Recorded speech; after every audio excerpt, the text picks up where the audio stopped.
ត្រឡប់ទៅវិញជាប់ពន្ធនាគារអត់ច្បាស់ណាស់ថាជាប់ព្រោះយើងក៏មិនទៅសុំទោសគេដើម្បីចោះចូលក៏មិនបានទៅលើកដៃសំពះគេដែរយើងថាអូយើងសុំទោសហើយព្រោះយើងខុសយើងចាញ់បោកបរទេសខ្ញុំមិនក្លាហាននិយាយពាក្យទាំងអស់ហ្នឹងឯងព្រោះដោយសារអីខ្ញុំខ្មាស់ខ្លួនឯងខ្ញុំខ្មាស់មាត់ព្រោះខ្ញុំអត់បានចាញ់បោកអ្នកណាទេអ្វីដែលខ្ញុំធ្វើនៅក្នុងការការពារធនធានធម្មជាតិគឺខ្ញុំធ្វើដោយឆន្ទៈរបស់ខ្ញុំដោយមនសិការរបស់ខ្ញុំការដែលយើងនិយាយថាយើងចាញ់បោកអ្នកដទៃដើម្បីការពារធនធានធម្មជាតិមានអារម្មណ៍ថា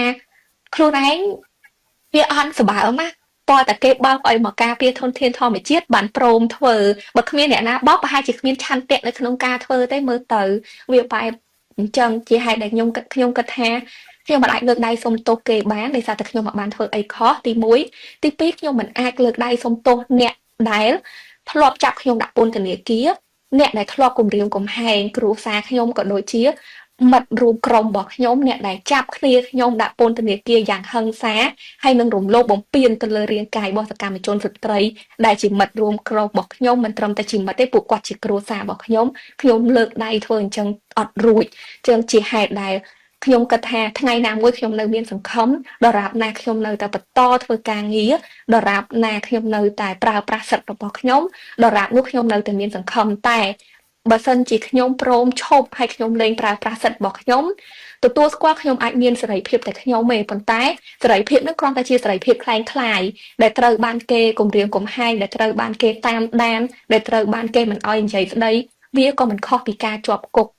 ដោយតែគ្នាគ្រាន់តែយើងមិនមែននៅក្នុងពន្ធនាគារជាមួយអ្នកទោសផ្សេងប៉ុន្តែយើងស្ថិតនៅក្នុងគុកមួយដែលគ្មានជញ្ជាំងយើងមិនអាចធ្វើអីបានអ្វីដែលពួកគាត់ធ្វើគឺពួកគាត់ធ្វើដើម្បីការពារធនធានធម្មជាតិច្បាស់ណាស់ថាពួកគាត់ប្រឆាំងប៉ុន្តែពួកគាត់មិនដែលប្រឆាំងជាមួយនឹងរដ្ឋាភិបាលពួកគាត់មិនដែលមានចេតនាចង់ប្រឆាំងជាមួយនឹងប្រព័ន្ធតុលាការឬក៏អ្នកណាម្នាក់ទេអ្វីដែលពួកយើងធ្វើ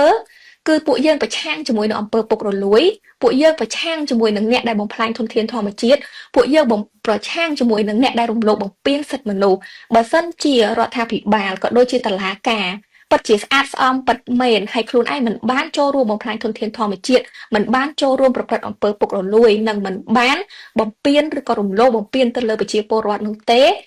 ដ្ឋាភិបាលក៏ដូចជា